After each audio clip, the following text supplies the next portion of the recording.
Hello and welcome to Padh Lo India, a unique e learning platform. मेरा नाम है अमित और आप मेरे साथ कवर कर रहे थे पॉलिटिकल साइंस क्लास 12 के chapters.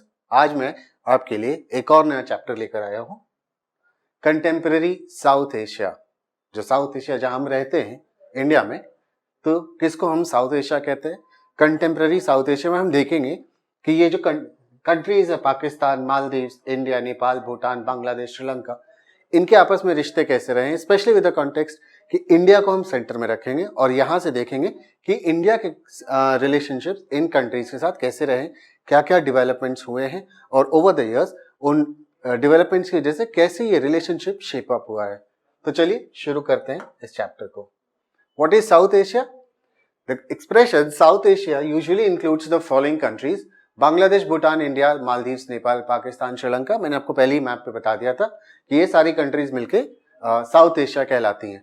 The mighty Himalayas in the north and the vast Indian Ocean, the Arabian Sea and the Bay of Bengal in the south, west and east respectively provides a natural insularity to the region, which is largely responsible for the linguistic, social and cultural distinctiveness of the subcontinent. तो subcontinent के अंदर जो हमारा एक distinctive culture जो है, हमारा south Asia का कल्चर जो है वो दुनिया के बाकी कल्चर से बहुत अलग है। तो इसको ये डिस्टिंक्ट नेचर जो है वो क्या प्रोवाइड करता है? तो Himalayas in the north and Indian Ocean, Arabian Sea, Bay of Bengal, तो ये जो है ये हमें बाकी रीजन से थोड़ा सा अलग रखता है, हमें इंसुलेट करके रखता है बाकी दुनिया से, और जिसकी वजह से एक बहुत ही लिंग्विस्टिक, सोशल और कल्चरल डिस्टिंक्टिवनेस हमारे साउथ एशिया के अंदर है। चलिए शुरू करते हैं चैप्टर में। जो मेन एस्पेक्ट है चैप्टर का कि पहले देखते हैं डिफरेंट कंट्रीज जो हैं उनके बारे में पढ़ेंगे और उनका इंडिया से relationship. Democracy in Pakistan. After Pakistan framed its first constitution, General Ayub Khan took over the administration of the country and soon got himself elected. तो जनरल अयूब खान जो थे वो पाकिस्तान का एडमिनिस्ट्रेशन अपने हाथ में लेते हैं जब उनका पहला कॉन्स्टिट्यूशन बनता है, एंड देन थोड़े दिन के बाद फिर उनका इलेक्शन होता है जिसमें वो इलेक्ट होते हैं। He had to give up office when there was popular dissatisfaction against his rule. This gave way to a military takeover once again under General Yahya Khan. तो जनरल याया खान ने एक मिलिट्री कू किया पाकिस्तान के अंदर, और जो अभी हमने देखा कि जनरल अयूब खान थे, उनके हाथों से जो पावर था, जो सत्ता थी उनके हाथों में, वो छीन के अपने हाथों में ले ली। During Yaya's military rule, Pakistan faced the Bangladesh crisis, and after a war with India in 1971, East Pakistan broke away to emerge as an independent country called Bangladesh. तो ये जनरल याया खान का ही टेन्योर था as the administrator of the country, जहां पर 1971 के अंदर जो स्ट्रगल फॉर बांग्लादेश चलता है कि ईस्ट पाकिस्तान के अंदर जो हो रहा था, जिसकी वजह से वहां की जो बंगाली मुस्लिम पॉपुलेशन थी वो बहुत ट्रॉमेटाइज थी, उसको बहुत टॉर्चर किया जा रहा था, उसके ह्यूमन राइट्स का वायलेशन हो रहा था, उसके सिटीजन राइट्स का वायलेशन हो रहा था, आए दिन उसके अगेंस्ट क्राइम्स कमिट किए जा रहे थे बाय द पाकिस्तानी मिलिट्री। क्योंकि वेस्ट पाकिस्तान और ईस्ट पाकिस्तान में फर्क ये था कि वेस्ट पाकिस्तान अपने आप को ईस्ट पाकिस्तान से सुपीरियर मानता था। तो एक कंट्री जो दो पार्ट में था उसके अंदर ही ये डिवीजन था, और जिसकी वजह से एक बहुत डिससैटिस्फैक्शन था ईस्ट पाकिस्तान के अंदर। और फाइनली 1971 के अंदर वहां पे बांग्लादेश का लिबरेशन स्ट्रगल चलता है, और इंडिया की मदद से बांग्लादेश जो ईस्ट पाकिस्तान कहलाता था वो एक independent country on the world map emerge करता है। After this, an elected government under the leadership of Zulfikar Ali Bhutto came to power in Pakistan from 1971 to 77. The Bhutto government was removed by General Zia-ul Haq in 1977. देखिए पाकिस्तान का history अगर आप पढ़ते हैं, जब आप पाकिस्तान में डेमोक्रेसी को देखते हैं तो आपको वहां पे इलेक्शन से ज्यादा मिलिट्री डिक्टेटर्स देखते हैं। यानी कि पाकिस्तान के अंदर डेमोक्रेसी अपने पैर नहीं जमा सकी, it couldn't strengthen itself as it has strengthened itself in India or in other countries जो न्यूली इंडिपेंडेंट होते हैं, जहाँ पे रेगुलर इलेक्शंस होते हैं और मिलिट्री का दखल, जो पॉलिटिक्स है वहाँ पे जो गवर्नमेंट है और गवर्नेंस है उसके अंदर मिलिट्री का रोल नेग्लिजिबल होता है। तो ऐसा पाकिस्तान के साथ नहीं हुआ, और वहाँ पे अक्सर कोई ना कोई जो मिलिट्री चीफ, आर्मी चीफ होता था, वो आकर टेक ओवर कर लेता था पूरे एडमिनिस्ट्रेशन को, कंट्री के एडमिनिस्ट्रेशन को, और इलेक्टेड गवर्नमेंट्स को हटा देता था। तो ऐसा ही होता है जुल्फिकार अली भुट्टो जो वहां के प्राइम मिनिस्टर बनते हैं, 1971 में 77 में उनसे जनरल जियाउल हक जो है वो एक मिलिट्री कू करते हैं और इलेक्टेड गवर्नमेंट को हटाकर एडमिनिस्ट्रेशन अपने हाथ में लेते हैं. General Zia faced a pro-democracy movement from 1982 onwards and an elected democratic government was established once again in 88. तो देखिए 77 के बाद वहां पे इलेक्शन कब होता है? 11 साल के बाद. तो जनरल जियाउल हक जो है वो 11 साल तक एडमिनिस्ट्रेटर रहते हैं पाकिस्तान के, और वहां पे जब एक प्रो डेमोक्रेसी मूवमेंट होता है और एंटी जो मिलिट्री रूल था उसके खिलाफ एक बहुत बड़ा एजिटेशन होता है, तो फाइनली 1988 के अंदर वहां इलेक्शन होता है और जिसमें जो ये जुल्फिकार अली भुट्टो थे उनकी बेटी बेनजीर भुट्टो जो है वो इलेक्ट होकर आती हैं और प्राइम मिनिस्टर बनती हैं. This phase of elected democracy lasted till 1999. तो ये जो फेज था 1988 से लेके 1999 तक वहां पर इलेक्टेड गवर्नमेंट रहती है. हालांकि इसके बावजूद we can not say that military was not playing the dominant role that it plays in Pakistan politics. Pakistan की पॉलिटिक्स में इलेक्टेड गवर्नमेंट्स होने के बावजूद मिलिट्री जो है वो अपना रोल प्ले करती है बहुत डोमिनेंटली, बहुत अग्रेसिवली. और इसीलिए कहते हैं कि Pakistan thrives on 3 things: Allah, America and army. तो 1999 तक ये वहां पर फिर से रहता है. This is a popular saying, not academic terms में हम यूज नहीं करते हैं. This is a popular saying about Pakistan. Okay, moving forward. So this phase of elected democracy lasted till 1999 when the army stepped in again and General Pervez Musharraf removed Prime Minister Nawaz Sharif in 2001. तो finally 1999 के बाद क्या होता है कि वहां पर general Pervez Musharraf जो आर्मी चीफ थे वो मिलिट्री कू करते हैं और जो इलेक्टेड गवर्नमेंट थी नवाज शरीफ जो प्राइम मिनिस्टर थे उनको हटा देते हैं और जो एडमिनिस्ट्रेशन है, जो गवर्नेंस है पाकिस्तान का, वो अपने हाथ में ले लेते हैं और पाकिस्तान में एक बार फिर से मिलिट्री रूल आ जाता है. Since 2008, democratically elected leaders have been ruling Pakistan. और 2008 के बाद से जब पूरी दुनिया का एक प्रेशर बना तो वहां पर इलेक्शंस वापस से शुरू होते हैं. General Pervez Musharraf step down करते हैं और वहां पे अब इलेक्टेड गवर्नमेंट्स हैं और वहां पे आज भी जो मिलिट्री है उसका डे टू डे पॉलिटिक्स में बहुत ज्यादा अग्रेसिव रोल और डोमिनेंट रोल जो है आज भी बदस्तूर जारी है पाकिस्तान के अंदर. Several factors have contributed to Pakistan's failure in building a stable democracy. तो पाकिस्तान में स्टेबल डेमोक्रेसी क्यों नहीं हो पाई है, उसे कुछ फैक्टर्स हैं, देख लेते हैं. The social dominance of the military, clergy and the land-owning aristocracy has led to the frequent overthrow of elected governments and the establishment of military government. तो वहां पे जो सोशल डोमिनेंस है किसका? Military, clergy, land owning aristocracy जो है, ये 3 बहुत बड़े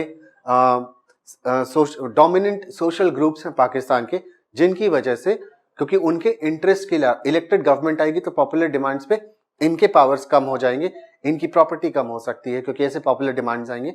तो इसलिए ये एक ओवर आर्किंग रोल प्ले करते हैं पाकिस्तान की पॉलिटिक्स में और इसलिए मिलिट्री इनके कहने के ऊपर वहां पर बार बार मिलिट्री कू करती है और डेमोक्रेसी को बर्बाद करती है. Pakistan's conflict with India has made the pro-military groups more powerful. These groups have often said that political parties and democracy in Pakistan are flawed. तो पाकिस्तान के अंदर, क्योंकि पाकिस्तान का देखिए इंडिया के साथ एक आर्म्ड कॉन्फ्लिक्ट है, हालांकि अभी लड़ाई नहीं हो रही है एज सच कि मिलिट्री टू मिलिट्री कॉम्बैट नहीं हो रहा है इंडिया और पाकिस्तान में, लेकिन कोई वॉर के स्टेज में नहीं है हम, बट पाकिस्तान जो है वो टेररिस्ट को फंडिंग देता है, आर्म सप्लाई करता है इंडिया के अंदर कुछ टेररिस्ट एक्टिविटीज कंडक्ट करने के लिए, बॉम्ब ब्लास्ट और इस तरह की चीजें हम अक्सर सुनते हैं. तो पाकिस्तान और लड़ाई जो होती है इंडिया से, तो इस चक्कर में पाकिस्तान ने बहुत सारे वेस्टर्न कंट्रीज और वो कंट्रीज जो इंडिया को इतना पसंद नहीं करती उन कंट्रीज से दोस्ती बनाई है और उनसे बहुत ज्यादा फंडिंग और वेपन्स की सप्लाई लेता है और इस वजह से वहां जो मिलिट्री है वो बहुत स्ट्रांग है, बहुत ज्यादा पावरफुल है. इसीलिए पॉलिटिकल पार्टीज जो हैं वो पाकिस्तान में डेमोक्रेसी को फ्लॉड कहती है क्योंकि मिलिट्री का इतना डोमिनेंस है. डेमोक्रेसी में मिलिट्री का पॉलिटिक्स में डोमिनेंस जो है इज नॉट रिक्वायर्ड, वरना वहां डेमोक्रेसी कभी नहीं आ सकती है. Pakistan security would be harmed by selfish-minded parties and chaotic democracy, and that the army stay in power is therefore justified. तो वो कहते हैं डेमोक्रेसी फ्लॉड है, और बात ये चलाई जाती है कि अगर आर्मी नहीं रूल करे पाकिस्तान को, then Pakistan security would be jeopardized, और सिर्फ आर्मी ही है जो पाकिस्तान को प्रोटेक्ट कर सकती है, पॉलिटिकल पार्टीज जो है वो प्रोटेक्ट नहीं कर सकती है। The lack of genuine international support for democratic rule in Pakistan has further encouraged the military to continue its dominance. और देखिए, अमेरिका फॉर एग्जाम्पल हम लेते हैं, which calls itself the champion of democracy for promoting democracy in the world, वो जो पाकिस्तान के इतना close हुआ करता था, अभी हाल फिलहाल के कुछ सालों में पाकिस्तान और यूएस के रिलेशनशिप थोड़े से खराब हुए, अदरवाइज बहुत क्लोज एसोसिएट था पाकिस्तान यूएस का। जो यूएस अपने आप को प्रो डेमोक्रेसी का चैंपियन कहता है पूरी दुनिया के अंदर, उसने कभी पाकिस्तान को इस बात के लिए प्रेशराइज नहीं किया कि वो अपनी डेमोक्रेसी को स्ट्रेंथन करे, और क्योंकि ऐसा कोई प्रेशर नहीं आया, इसीलिए पाकिस्तान में डेमोक्रेसी जो है वो स्ट्रेंथन नहीं हो पाई और मिलिट्री का डोमिनेंस है। The United States and other Western countries have encouraged the military's authoritarian rule in the past for their own reason, कि अगर मिलिट्री होगी तो अमेरिका या वेस्टर्न या जो कंट्रीज, वेस्टर्न यूरोपियन कंट्रीज जो हैं, वो अपने फायदे के लिए पाकिस्तान के मिलिट्री को यूज कर सकती हैं, पाकिस्तान के मार्केट को एक्सप्लॉइट कर सकती हैं, और शायद एक इलेक्टेड गवर्नमेंट है तो इतनी जल्दी जो है वो उनके सामने बेंड ना कर दे अपने आप को, जितनी जल्दी आर्मी कर देती है, क्योंकि आर्मी को पैसे और वेपन्स की जरूरत होती है जो उन्हें आसानी से यूएस और वेस्टर्न यूरोपियन कंट्री से मिलती रही है। अब बांग्लादेश की बात करते हैं, दूसरा country. Bangladesh was a part of Pakistan from 1947 to 1971। आपको पहले ही बता चुका हूं। It consisted of partitioned areas of Bengal and Assam from British India. तो जो बंगाल और असम का पार्ट था ब्रिटिश इंडिया के अंदर, उसी का पार्टीशन करके बांग्लादेश बनाया जाता है। The people of this region resented the domination of Western Pakistan and the imposition of the Urdu language। तो दो कारण थे, एक तो कि वेस्ट पाकिस्तान के लोग अपने आप को सुपीरियर समझते थे ईस्ट पाकिस्तान के लोगों से, और वेस्ट पाकिस्तान की बोली उर्दू है जबकि ईस्ट पाकिस्तान का लैंग्वेज बंगाली हुआ करता था। तो जो वेस्ट पाकिस्तान है वो ईस्ट पाकिस्तान के ऊपर ये प्रेशर बनाता था कि आप बंगाली नहीं, आप लोग उर्दू बोलना शुरू कीजिए। तो ये कुछ कारण थे जिसके वजह से बहुत ज्यादा रिसेंटमेंट था ईस्ट पाकिस्तान में वेस्ट पाकिस्तान को लेके। Sheikh Mujibur Rahman led the popular struggle against West Pakistan domination. He demanded autonomy for the eastern region। तो वहाँ के लीडर थे शेख मुजीबुर रहमान, और उन्होंने कहा कि हमें ग्रेटर ऑटोनॉमी चाहिए, हमारी जो चीजें हैं वो बहुत कंट्रोल की जा रही है वेस्ट पाकिस्तान से, which is not good for east Pakistan, क्योंकि दोनों के बीच में ज्योग्राफिकल डिस्टेंस है, एक साथ वो दोनों ईस्ट पाकिस्तान और वेस्ट पाकिस्तान कभी नहीं हो सकते, और क्योंकि लोकेशन अलग है तो उनकी नीड्स बहुत अलग अलग है, और इसलिए ग्रेटर ऑटोनॉमी की डिमांड की थी। In the 1970 elections in the then Pakistan, the Awami League led by Sheikh Mujib won all the seats in East Pakistan and secured a majority in the proposed Constituent Assembly for the whole of Pakistan। तो 1970 के अंदर east Pakistan में चुनाव होते हैं, और शेख मुजीब की जो पार्टी थी वो मेजॉरिटी के साथ जीत के आती है और गवर्नमेंट बनाने का क्लेम करती है। Sheikh Mujib was arrested under the military rule of General Yahya Khan. The Pakistani army tried to suppress the mass movement of the Bengali people। और इलेक्शंस होते हैं, शेख मुजीब की गवर्नमेंट बनती है इस पाकिस्तान के अंदर, पर क्योंकि वहां पर वेस्टर्न पाकिस्तान के अंदर मिलिट्री coup हो जाता है और जनरल याया खान आते हैं वहां पर, तो वो क्या करते हैं, वो शेख मुजीब को अरेस्ट करवा देते हैं, और वहां पे एक वायलेंट सप्रेशन करने की कोशिश की जाती है जो बंगाली मुस्लिम पॉपुलेशन थी ईस्ट पाकिस्तान की। Thousands were killed by the Pakistan army. This led to a large-scale migration into India, creating a huge refugee problem for India। तो वहां पे हजारों लोगों को मारा जाता है, बेघर किया जाता है, और इसकी वजह से बहुत ज्यादा माइग्रेशन होने लगा इंडिया के बॉर्डर पे, और इंडिया में लोग आने लगे बांग्लादेश से, और इस वजह से इंडिया की प्रॉब्लम्स बढ़ गई थी। This resulted in a war between India and Pakistan in December 1971 that ended in the surrender of the Pakistani forces in East Pakistan and the formation of Bangladesh as an independent country। और finally क्या होता है कि India intervene करता है, पहले वो military support दे रहा था, लेकिन अब डायरेक्टली इंगेज करता है पाकिस्तानी आर्मी से और उनको हराता है, और 1971 के अंदर ईस्ट पाकिस्तान को वेस्ट पाकिस्तान से लिबरेट कर देता है और नया कंट्री होता है Bangladesh. Bangladesh drafted its constitution declaring faith in secularism, democracy and socialism। However, in 1975, Sheikh Mujib got the constitution amended to shift from the parliamentary form to presidential form of government. और finally क्या होता है कि 1975 के अंदर जब constitution उनका बनता है तो वो तीन बहुत इंपॉर्टेंट चीजें अपने कॉन्स्टिट्यूशन में लिखते हैं कि वो एक सेक्युलर स्टेट रहेंगे unlike Pakistan which is Islamic state, democracy रहेंगे डेमोक्रेटिक कंट्री, और सोशलिज्म की फिलॉसफी को फॉलो करेंगे. लेकिन शेख मुजीब जो है वो 1975 के अंदर कॉन्स्टिट्यूशन में अमेंडमेंट करवाते हैं और पार्लियामेंट्री फॉर्म जैसा हम इंडिया के अंदर फॉलो करते हैं, पाकिस्तान के अंदर ज्यादातर कंट्रीज जो है पार्लियामेंट्री फॉर्म को जो फॉलो करती, उन्होंने इसमें चेंज करवाया कि अब हम पार्लियामेंट्री फॉर्म से प्रेसिडेंशियल फॉर्म में रहेंगे, जैसे यूएस के अंदर प्रेसिडेंट होते हैं उस मॉडल को फॉलो करेंगे. In a dramatic and tragic development, he was assassinated in a military uprising in August 1975. But unfortunately, 1975 के अंदर उनका assassination हो जाता है शेख मुजीब का. The new military ruler Ziaur Rahman formed his own Bangladesh National Party and won elections in 1979. और फिर finally 1979 के अंदर इलेक्शंस होते हैं वहां पे और शेख जियाउर रहमान जो थे वो अपनी पार्टी बनाते हैं और उस पार्टी का नाम रखते हैं बांग्लादेश नेशनल पार्टी और इलेक्शंस में जीतते हैं. He was assassinated and another military takeover followed under the leadership of Lieutenant General H.M. Ershad. और फाइनली क्या होता है कि जियाउर रहमान को भी असैसिनेट कर दिया जाता है और जो लेफ्टिनेंट जनरल H.M. Ershad थे he takes over the leadership of Bangladesh. Mass public protests made Ershad step down in 1990. Elections were held in 1991. Since then, representative democracy based on multi-party elections has been working in Bangladesh. और इस वजह से क्या होता है कि 90s के अंदर वहाँ पे प्रोटेस्ट होते हैं और जो ये मिलिट्री रूल चल रहा था बांग्लादेश के अंदर उसको अपोज किया जाता है. इसकी वजह से 1991 के अंदर वहाँ पे इलेक्शंस होते हैं और तब से वहाँ पे एक मल्टी पार्टी डेमोक्रेसी जो है वो चल रही है. इलेक्शंस होते हैं प्रॉपरली जिस तरह से इंडिया के अंदर इलेक्शंस होते हैं और एक गवर्नमेंट जो है वो इलेक्ट होकर आती है उन इलेक्शंस से. Monarchy and democracy in Nepal. Nepal was a Hindu kingdom in the past and then a constitutional monarchy in the modern period for many years. Throughout this period, political parties and the common people of Nepal have wanted a more open and responsive system of government. तो देखिए नेपाल जो है वो पहले से एक Hindu kingdom, एक Hindu monarchy थी. वहाँ के जो राजा थे वो हिंदू धर्म को फॉलो करते थे और तो एक हिंदू मोनार्की था नेपाल. और उसके बाद धीरे धीरे वहाँ पे जब चेंजेस आते हैं तो एक कॉन्स्टिट्यूशनल कॉन्स्टिट्यूशनल मोनार्की हो जाती है. यहाँ पे राजा जो है वो हेड करेगा, हेड ऑफ द स्टेट राजा ही रहेगा. बट कॉन्स्टिट्यूशनल मोनार्की के अंदर ये होता है कि इलेक्शंस भी होते हैं और रिप्रेजेंटेटिव्स जो होते हैं पीपल्स रिप्रेजेंटेटिव्स उनको चुना जाता है.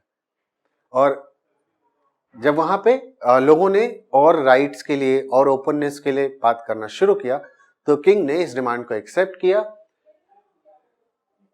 और कब? डेमोक्रेटिक कॉन्स्टिट्यूशन के लिए 1990 में. ठीक है, in the wake of a strong pro democracy movement.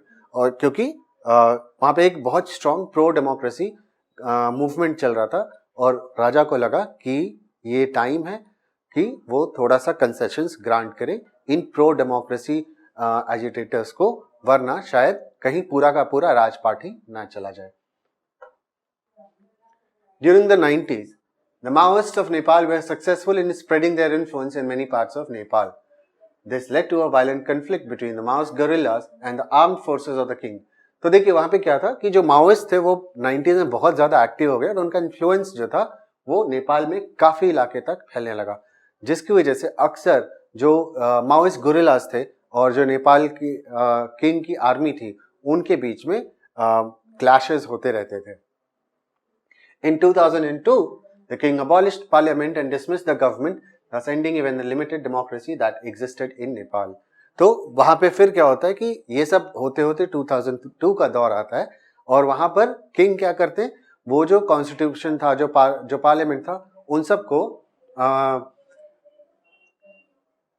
तो 2002 के अंदर जो किंग थे नेपाल के वो क्या करते हैं कि वहां की पार्लियामेंट को अबॉलिश कर देते हैं, खत्म कर देते हैं और जो वहां पे इलेक्टेड गवर्नमेंट थी उसको डिसमिस कर देते हैं. तो जो भी एक लिमिटेड डेमोक्रेसी थी नेपाल के अंदर वो भी फाइनली 2002 के अंदर खत्म हो जाती है और नेपाल जो है वो फिर से एक हिंदू मोनार्की बन जाता है. The struggling pro-democracy forces achieved their first major victory when the king was forced to restore the House of Representatives that had been dissolved in April 2002. तो वहां पे 2006 के अंदर बहुत मैसिव प्रोटेस्ट हो रहे थे और फाइनली जो किंग है वो फिर से एक कंसेशन ग्रांट करता है जब वो क्या करता है, हाउस ऑफ रिप्रेजेंटेटिव को रिस्टोर कर देता है, क्योंकि उसको ये डर लग रहा था कि ये मूवमेंट इतना बड़ा ना हो जाए वापस से कि जो राजा होने का जो प्रिविलेजेस होता है वो सारे के सारे प्रिविलेजेस खत्म हो जाए. तो कंसेशन ग्रांट करता है in the form of house of representatives, उसको रिस्टोर कर देता है. The largely non violent movement was led by the 7 party alliance, the Maoist and social activist. तो ये सारे लोग जो थे इनका एक अलायंस था, जैसे माओइस्ट भी थे, सोशलिस्ट सोशल एक्टिविस्ट भी थे और जो नेपाल की जो पॉलिटिकल पार्टीज है वो सारे लोग इसके अंदर थे. इन 2008 Nepal became a democratic republic after abolishing the monarchy. In 2015 it adopted a new constitution. तो फाइनली 2008 के अंदर नेपाल जो है वो डेमोक्रेटिक रिपब्लिक बन जाता है और वहां पे मोनार्की को परमानेंटली खत्म कर दिया जाता है, अबॉलिश कर दिया जाता है. और 2015 के अंदर नेपाल जो है वो अपना एक नया कॉन्स्टिट्यूशन ड्राफ्ट करता है और उसको अडॉप्ट कर लेता है. Ethnic conflict and democracy in Sri Lanka. Sri Lanka has retained democracy since its independence in 1948, but it faced a serious challenge not from the military or monarchy, but rather from ethnic conflict leading to the demand for secession by one of the regions. तो देखिए श्रीलंका को जब 1948 में independence मिलता है तो क्या होता है कि वहां का प्रॉब्लम बाकी जगह के प्रॉब्लम से बहुत अलग था. वहां पर इंटरनल स्ट्राइक था. कैसे? वहां पे 2 कम्युनिटीज हैं, सिहलीज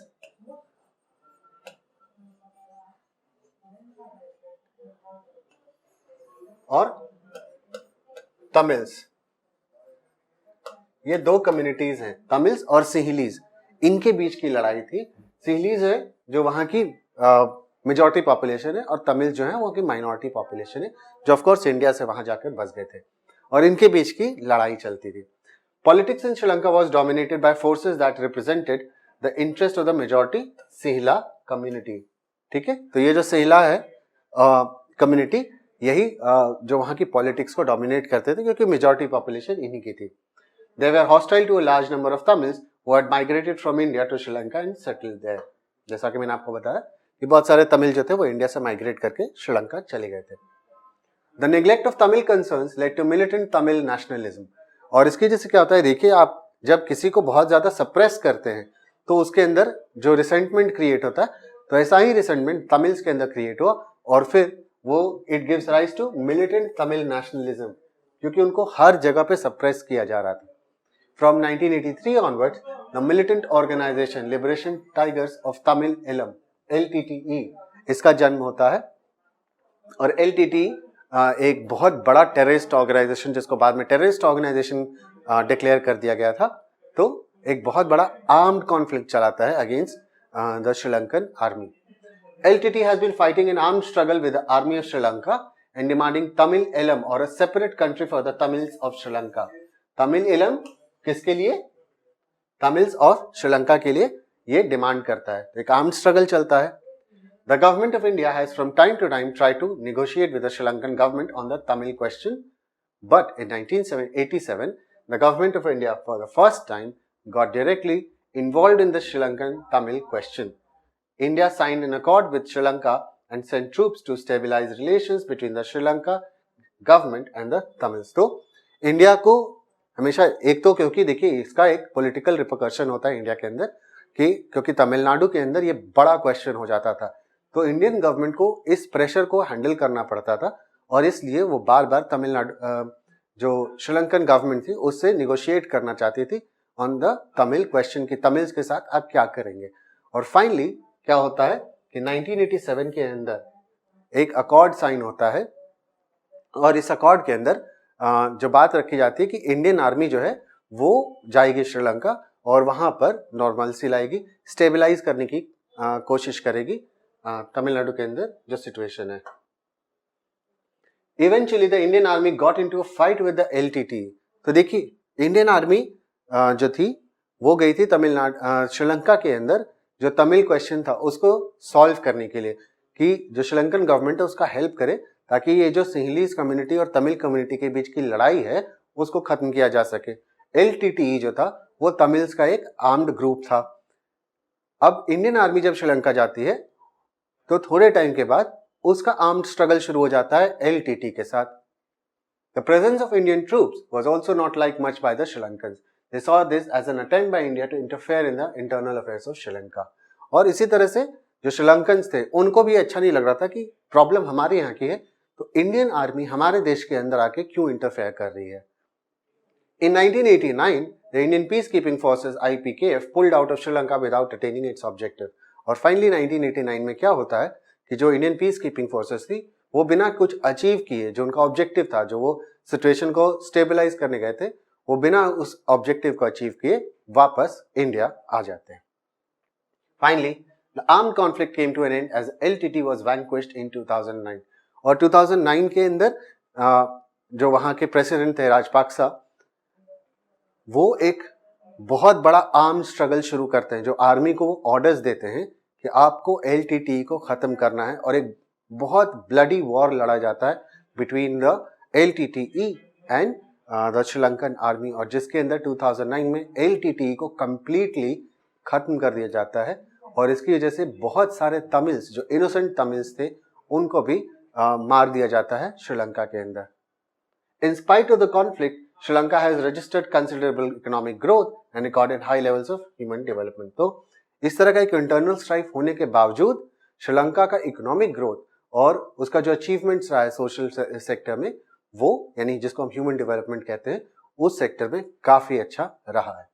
Sri Lanka was one of the first developing countries to successfully control the rate of growth of population, first country in the region to liberalize the economy, and it has had the highest per capita gross domestic product for many years right through the civil war. तो ये सारी achievement इस internal strife के अंदर श्रीलंका ने maintain की पहले उसने पॉपुलेशन के का जो ग्रोथ रेट था उसको कंट्रोल किया, साथ ही साथ अपनी इकोनॉमी को लिबरलाइज करने वाला इस साउथ एशिया रीजन के अंदर पहला कंट्री था, और हाईएस्ट पर कैपिटा GDP था जो था वो श्रीलंका का ही था बहुत सालों तक।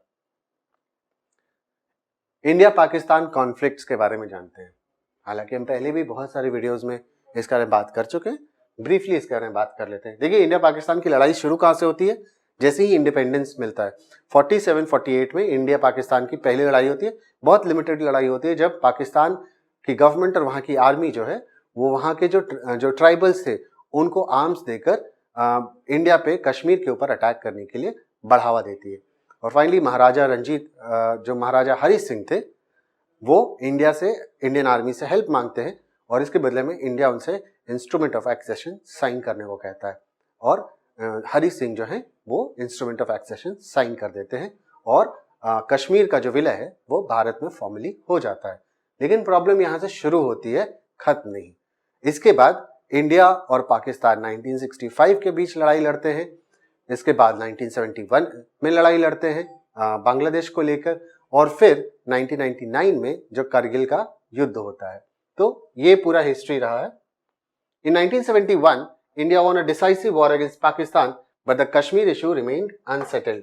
कि 71 में भी इंडिया लड़ाई करता है, बट वो बांग्लादेश को लेकर था।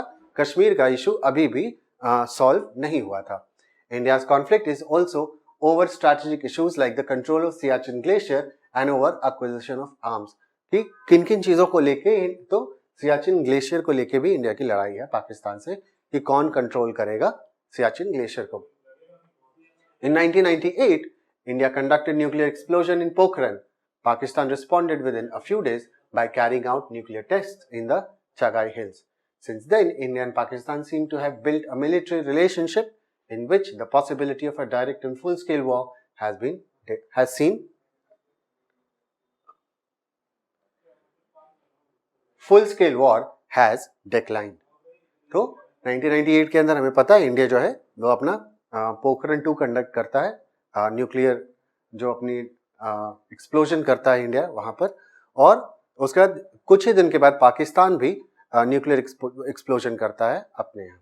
India and Pakistan also have had problems over the sharing of river waters until 1960. They were locked in a fierce argument over the use of the rivers of Indus Basin.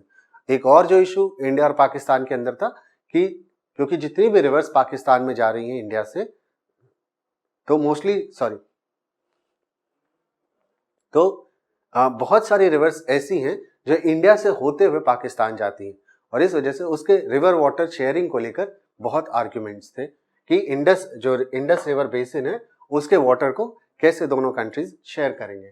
So eventually 1960 with the help of world bank, India and Pakistan signed the Indus water treaty. तो 1967 में world bank mediate करता है India Pakistan के बीच, और India और पाकिस्तान क्या treaty sign करते हैं? Indus waters treaty, which has survived to this day in spite of various military conflicts in which the two countries have been involved. तो उसके बाद भी 1971 में लड़ाई होती है हमारी, 65 में लड़ाई होती है हमारी, 99 में लड़ाई होती है हमारी. इन सब के बावजूद इंडस वाटर ट्रीटी अग्रीमेंट जो है उसको इंडिया और पाकिस्तान ने वैल्यू दिया है और उसको ब्रेक नहीं किया इस अग्रीमेंट को, इतना मिलिट्री कॉन्फ्लिक्ट होने के बावजूद. The Indian government also believes that Pakistan had aided the pro-Khalistani militants with arms and ammunition during the period 1985 to 1995. तो pro-Khalistani मूवमेंट जो पंजाब के अंदर चला था, तो इंडिया हमेशा ये एलिज करता है कि पाकिस्तान ने स्पॉन्सर किया था इसको, और जो प्रो-खालिस्तानी मिलिटेंट्स थे उनको फंडिंग देता था, उनको आर्म्स सप्लाई पाकिस्तान करता था, ताकि इंडिया का जो डेमोक्रेसी है और जो इंटरनल अफेयर्स है उसको डिस्टेबलाइज किया जा सके, इंडिया कमजोर हो, जिसका एडवांटेज फिर पाकिस्तान ले सके.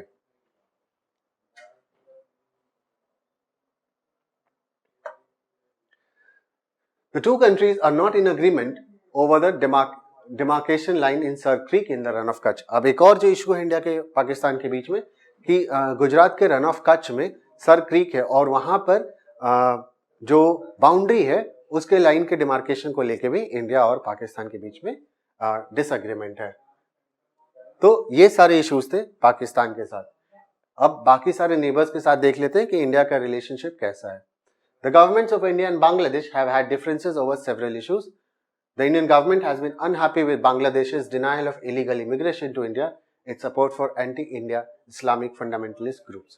तो इंडिया का बांग्लादेश से जो डिफरेंसेस है वो करते हैं.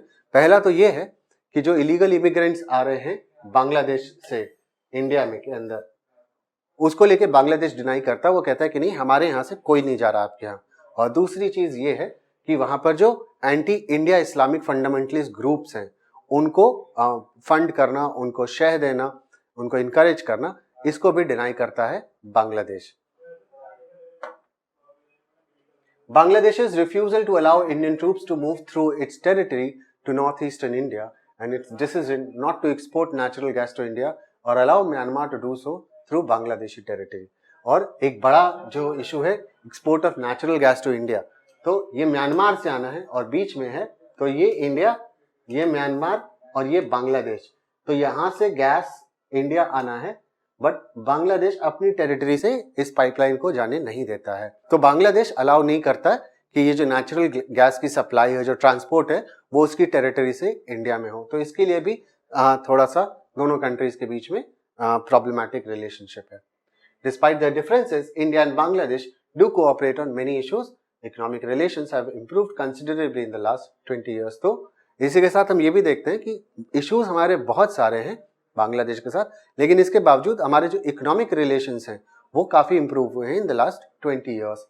Bangladesh is part of India's look east, और जिसको अब हम 2014 से एक्ट ईस्ट पॉलिसी कहते हैं, उस पॉलिसी का पार्ट है, and wants to link up with South East Asia via Myanmar. तो जैसे कि हमने भी बात भी की गैस वाली, कि गैस, नेचुरल गैस की सप्लाई उसको लेकर, तो इंडिया की जो लुक ईस्ट पॉलिसी है, जिसको 2014 से हम एक्ट ईस्ट पॉलिसी बोलते हैं, उसके अंदर बांग्लादेश का एक इंपॉर्टेंट रोल है कि अगर इंडिया को म्यांमार और उसके बियॉन्ड जाना है, अपना इन्फ्लुएंस बढ़ाना है, अपने रिलेशंस अच्छे करने हैं, तो उसके अंदर बांग्लादेश को एक अच्छा रोल, एक मेजर रोल प्ले करना पड़ेगा. और इसीलिए इंडिया की लुक ईस्ट और एक्ट ईस्ट पॉलिसी का एक मेजर कंपोनेंट बांग्लादेश भी है. नेपाल के बारे में जान लेते हैं. Nepal and India enjoy a very special relationship that has very few parallels in the world. तो बहुत एक फ्रेंडली रिलेशनशिप रहा है शुरू से नेपाल के साथ हमारा. A treaty between the two countries allows the citizens of the two countries to travel to and work in the other country without visas and passports. तो इतने अच्छे रिलेशंस हैं हमारे नेपाल के साथ, जो इवन अभी थोड़े कुछ सालों में थोड़े से स्ट्रेन हो गए हैं, थोड़े खराब हो गए हमारे रिलेशन जो नेपाल के साथ हैं। तो इतने अच्छे रिलेशन है कि आज भी आप बिना पासपोर्ट और बिना वीजा के नेपाल जा सकते हैं, और कोई नेपाल का व्यक्ति इंडिया आ सकता है बिना वीजा बिना पासपोर्ट के और काम कर सकता है यहाँ पर। The Indian government has often expressed displeasure at the warm relationship between Nepal and China and at the Nepal government's inaction against anti-Indian elements. लेकिन ओवर द इयर्स हमने देखा है कि नेपाल के अंदर चाइनीज इन्फ्लुएंस जो वो काफी बढ़ गया है, और ये इंडिया के लिए खतरे की बात है, और इसीलिए India is unhappy with Nepal कि आप अपने देश के अंदर चाइनीज इन्फ्लुएंस को इतना बढ़ावा क्यों दे रहे हैं। Indian security agencies see the Maoist movement in Nepal as a growing security threat, given the rise of Naxalite groups in various Indian states, from Bihar in the north to Andhra Pradesh in the south. एक और जो problematic area वही है कि जो Maoist influence और जो Maoist movement है नेपाल के अंदर बहुत स्ट्रांग रहा है, और इंडिया के अंदर नक्सलाइट इशू है, और वहां से कहीं ना कहीं टैसिट सपोर्ट इंडियन नक्सलाइट्स को मिलता है, जो कि इंडिया के लिए एक सिक्योरिटी थ्रेट है। तो ये एक और ऐसी चीज है जो दोनों के रिलेशनशिप को अफेक्ट करती है।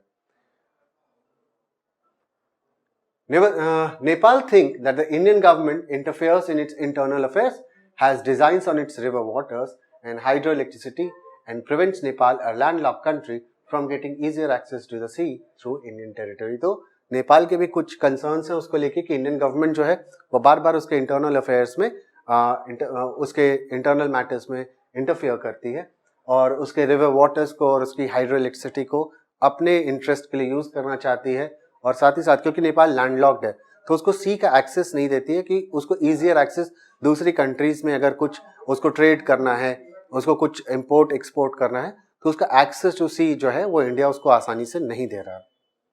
Nevertheless, Indo-Nepal relations are fairly stable and peaceful despite differences, trade, scientific cooperation, common natural resources, electricity and interlocking water management grid hold the two countries together. तो ये सारी चीजें जिसकी वजह से कि जहाँ पे ट्रेड है, जहाँ पे हम बात करते हैं साइंटिफिक कोऑपरेशन की, इन सब की वजह से नेचुरल रिसोर्सेज को लेकर, तो इसकी वजह से दोनों कंट्रीज के बीच में आज भी एक अच्छा रिलेशन बना हुआ है।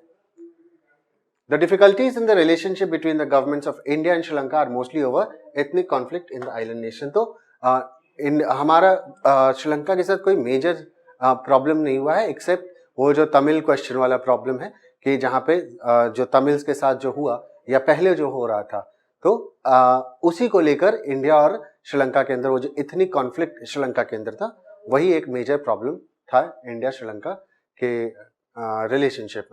India signed a free trade agreement with Sri Lanka which strengthened relations between two countries. India's help in post-tsunami reconstruction in Sri Lanka has also brought the two countries closer. और फिर India ने एक free trade agreement sign किया जिसकी वजह से दोनों के इकोनॉमिक रिलेशंस जो हैं वो और स्ट्रेंथन हुए हैं, और साथ ही साथ जब सुनामी आया था तो पोस्ट सुनामी रिकंस्ट्रक्शन जो हुआ उसमें इंडिया ने काफ़ी मेजर रोल निभाया था श्रीलंका के अंदर, जिसकी वजह से दोनों कंट्रीज काफ़ी क्लोज आए हैं। India enjoys a very special relationship with Bhutan too and does not have any major conflict with the Bhutanese government. और जहाँ तक बात भूटान की है तो इंडिया और भूटान बहुत क्लोज रिलेशनशिप एंजॉय करते हैं, और इंडिया भूटान का कोई मेजर डिसएग्रीमेंट या कॉन्फ्लिक्ट का इशू एक दूसरे के बीच में नहीं है। The efforts made by the Bhutanese monarch to weed out the guerrillas and militants from northeastern India that operate in his country have been helpful to India. तो वहाँ के जो राजा हैं, जो मोनार्क हैं, जो नॉर्थ ईस्टर्न स्टेट्स के अंदर जो प्रॉब्लम है रही है इंसर्जेंसी की, तो उनकी कंट्रीज से इंसर्जेंट्स को कोई सपोर्ट ना मिले, उसमें वहाँ के राजा ने, वहाँ के मोनार्क ने काफ़ी हेल्प की है इंडिया के। India is involved in big hydro electric projects in Bhutan and remains the Himalayan kingdom's biggest source of development aid. और भूटान को सबसे ज़्यादा डेवलपमेंट एड कहीं से मिलता है तो वो इंडिया से मिलता है। India's ties with Maldives remain warm and cordial. In November 1988, when some Tamil mercenaries from Sri Lanka attacked the Maldives, the Indian Air Force and Navy reacted quickly to the Maldives' request to help stop the invasion. तो ठीक इसी तरह से मालदीव्स के साथ भी हमारे काफ़ी अच्छे रिलेशन है, और कोई मेजर डिस्प्यूट नहीं है इंडिया और मालदीव्स के अंदर। और एक बार जब वहाँ पर कुछ श्रीलंकन तमिल्स ने मालदीव्स के ऊपर अटैक किया था मर्सिनरीज ने, तो इंडियन आर्मी और एयरफोर्स ने मदद की थी और जाकर मालदीव्स की मदद की थी। Peace and cooperation. The South Asian Association for Regional Cooperation SAARC is a major regional initiative. तो इसकी शुरुआत कब होती है? सार्क की 1985 में। Unfortunately due to persisting political differences SARC has not had much success. SARC members signed the South Asian Free Trade Agreement, which promised the formation of free trade zone for the whole of South Asia. तो 1985 में शुरू होता है, लेकिन इतने ज्यादा differences है south Asian countries के बीच में कि बहुत ज्यादा इसको सक्सेस नहीं मिला। लेकिन उन्होंने एक अग्रीमेंट साइन किया, साफ्टा नाम का, south Asian free trade agreement, जिसने प्रॉमिस किया कि साउथ एशिया के अंदर फ्री ट्रेड जोन होगा और सारी कंट्रीज जो है फ्रीली एक दूसरे के अंदर ट्रेडिंग कर पाएंगे बिना कोई ड्यूटी इंपोज किए कि अगर इंडिया से कोई सामान नेपाल जा रहा है तो उस पर ड्यूटी नेपाल नहीं लगाएगा और नेपाल से कोई सामान इंडिया आ रहा है तो इंडिया उसके ऊपर ड्यूटी नहीं लगाएगा। The agreement was signed in 2004 and came into effect on 1st January 2006. SAFTA aims at lowering trade tariffs। तो जैसा मैंने आपको बताया कि कोई ड्यूटीज, ट्रेड टैरिफ नहीं लगाया जाएगा जिसकी वजह से कोई ट्रेड बैरियर्स नहीं क्रिएट किए जाएंगे, तो इजी फ्लो ऑफ ट्रेड्स होगा, गुड्स का फ्लो इजी हो जाएगा और ज्यादा दाम नहीं होगा। अगर कोई प्रोडक्ट जो है इंडिया के अंदर दूसरी कंट्रीज से आ रहा है, साउथ एशियन कंट्रीज से, या इंडिया का कोई प्रोडक्ट जो है वो दूसरी साउथ एशियन कंट्रीज में जा रहा है, तो वो भी उसके ऊपर कोई महंगा ट्रेड टैरिफ नहीं लगाएंगे। China and the United States remain key players in South Asian politics. China और यूएस जो है उनका कीन इंटरेस्ट है। देखिए, क्योंकि दो तो न्यूक्लियर आर्म्ड स्टेट है, इंडिया और Pakistan. Sino-Indian relations have improved significantly in the last 10 years, but China's strategic partnership with Pakistan remains a major irritant. तो चाइना और इंडिया का रिलेशन जो है हाल के कुछ सालों में बेहतर हुआ है, और लेकिन प्रॉब्लम कहां पर आती है कि चाइना और पाकिस्तान का जो क्लोज स्ट्रेटेजिक रिलेशनशिप है, प्रॉब्लम वहां से आती है कि कहीं ना कहीं चाइना जो है वो पाकिस्तान को एड करता है, वेपन्स देता है, फाइनेंशियल एड देता है, और इसकी वजह से चाइना इन सब का इस्तेमाल इंडिया के खिलाफ करता है। तो ये थोड़ा सा एक प्रॉब्लम एरिया है हमारे लिए। The demands of development and globalization have brought the two Asian giants closer, and their economic ties have multiplied rapidly since 1991. और क्योंकि ग्लोबलाइजेशन का दौर है तो चाइना भी नहीं चाहता कि इंडिया के मार्केट को एक्सप्लॉइट ना करे, और इंडिया भी चाहता है कि इकोनॉमिक टाइज को बढ़ाएं, जिसकी वजह से जो हमारे बॉर्डर डिस्प्यूट है चाइना के साथ वो रिजॉल्व हो सके, उसके लिए कॉन्फिडेंस बिल्डअप हो सके, जिसकी वजह से हमारे जो कॉन्फ्लिक्ट है हम उसको रिजॉल्व कर लें। और इसी वजह से दोनों कंट्रीज ने काफी वर्क किया है इसके ऊपर, और 1991 से दोनों के ट्रेड में काफी बढ़ोतरी हुई है। The US had good relations with both India and Pakistan since the end of the Cold War and increasingly works as a moderator in India-Pakistan relation. Economic reforms and liberal economic policies in both countries have greatly increased the depth of American participation in the region. तो देखिए, cold war के बाद से ही India और पाकिस्तान के साथ US ने एक अच्छा रिलेशन मेंटेन किया। हालांकि एक लंबे समय तक पाकिस्तान को काफी सपोर्ट, ज्यादा सपोर्ट यूएस से मिला है, इंडिया को थोड़ा कम सपोर्ट मिला है यूएस से। लेकिन हम देखते हैं कि 1991 के बाद एक शिफ्ट हुआ है इंडिया की स्ट्रेटजी में, और यूएस ने भी इंडिया को एक अच्छा पार्टनर माना है, और आज के डेट में दोनों देश काफी क्लोज हैं। इनफैक्ट पाकिस्तान के रिलेशंस जो हैं वो आज के डेट में यूएस से खराब हो गए हैं, बट इंडिया का रिलेशन काफी स्ट्रांग हो गया है यूनाइटेड स्टेट्स के साथ। However, whether South Asia will continue to be known as a conflict-prone zone or will evolve into a regional bloc with some common cultural features and trade interests will depend more on the people and the governments of the region than any other outside power. तो जैसे कि हम जानते हैं कि बड़ी बड़ी countries जो हैं, स्पेशली चाइना एंड यूएस, उनका बहुत दखल है साउथ एशिया के अंदर, लेकिन डिपेंड ये करता है कि साउथ एशिया जो वो कॉन्फ्लिक्ट जोन रहेगा या एक ऐसा जोन बनेगा जो डेवलपमेंट को सिंबलाइज करेगा, प्रॉस्पेरिटी को सिंबलाइज करेगा। ये डिपेंड करेगा वहाँ की जो गवर्नमेंट्स होंगी, जो रीजनल गवर्नमेंट्स होंगी, साउथ एशियन कंट्रीज की अपनी अपनी गवर्नमेंट, उनके ऊपर डिपेंड करेगा, किसी थर्ड कंट्री या ब्लॉक या रीजन के ऊपर नहीं। So that's all in this chapter. I hope आपको वीडियो पसंद आया होगा। जब आप वीडियो देखने बैठे तो जो नोट्स आपको प्रोवाइड किए गए हैं उसको अपने सामने रखें, और इसकी वजह से आप ज़्यादा जल्दी से समझ पाएंगे इस चैप्टर को और इसके अंदर जो भी इम्पोर्टेंट चीज़ें थी। Thank you so much for watching this video.